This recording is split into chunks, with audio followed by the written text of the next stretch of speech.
મુખ્યમંત્રી ભૂપેન્દ્રભાઈ પટેલના દ્રઢ નેતૃત્વ હેઠળ ગુજરાત સરકાર દ્વારા ખેડૂતોના હિતને ધ્યાનમાં રાખી અત્યાર સુધીનું સૌથી મોટું આશરે 10,000 કરોડનું કૃષિ રાહત સહાય પેકેજ જાહેર કરવામાં આવ્યું છે।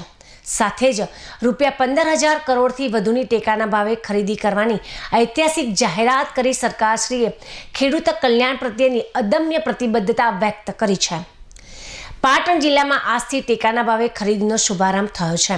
જિલ્લાના સમી, વારાહી અને સિદ્ધપુર ખાતે ખરીદી કેન્દ્રો શરૂ કરવામાં આવ્યા છે। ખેડૂતોને સરળતા રહે તે માટે તમામ પ્રકારની સુવિધાઓ પણ ઉપલબ્ધ કરવામાં આવી છે। ખેડૂતોને SMS-થી જાણ કરવામાં આવે છે। જિલ્લા ખેતીવાડી અધિકારી શ્રી જિગ્નેશ પટેલે જણાવ્યું કે પાટણ જિલ્લામાં આજે ટેકાના ભાવે ખરીદીનો શુભારંભ કરવામાં આવ્યો છે। જિલ્લામાં સમી, વારાહી અને સિદ્ધપુર ખાતે ખરીદી કેન્દ્રો પણ શરૂ કરવામાં આવ્યા છે। આજે સિદ્ધપુર માર્કેટ યાર્ડ ખાતે ખેડૂતો પોતાની જણસ લઈને આવ્યા હતા। સરકારના ટેકાના ભાવે ખરીદી શરૂ થતાં ખેડૂતોના ચહેરા પર ખુશી છવાઈ ગઈ હતી। વધુ ભાવ મળતા ખેડૂતોમાં આનંદનો માહોલ જોવા મળ્યો હતો અને ખેડૂતો દ્વારા રાજ્ય સરકાર તથા મુખ્યમંત્રી શ્રી ભૂપેન્દ્રભાઈ પટેલ પ્રત્યે આભાર વ્યક્ત પણ કરવામાં આવ્યો હતો। રાજ્ય સરકારના નિર્ણયથી ખેડૂતોને મોટો આર્થિક સહારો મળ્યો છે। કમોસમી વરસાદ અને કુદરતી આફતોના કારણે થયેલા પાકના નુકસાન બાદ આ સહાય ખેડૂતો માટે આશીર્વાદરૂપ સાબિત થશે। 2 હેક્ટર જમીન ધરાવતા ખેડૂતોને ₹44,000ની સહાય મળશે।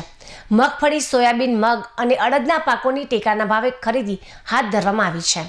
હાલ બજારમાં 100 કિલો મગફળીનો ભાવ ₹5,000 આસપાસ છે, જ્યારે રાજ્ય સરકાર દ્વારા 7,263 પ્રતિ 100 કિલોના ટેકાના ભાવે ખરીદી શરૂ થતાં ખેડૂતોને ₹2,500 કિલોના પાક પર ₹56,000થી વધુનો ફાયદો થશે। મારું નામ વિજયભાઈ માછીભાઈ માયવાલ છે, લુખાસનનો વતની, અને હું ટેકાના ભાવે સરકારે જે જાહેરાત કરી ખરીદીમાં ચાલુ કર્યું છે એમાં હું મારો પોતાનો માલ લઈને હું સિદ્ધપુર APMC માર્કેટમાં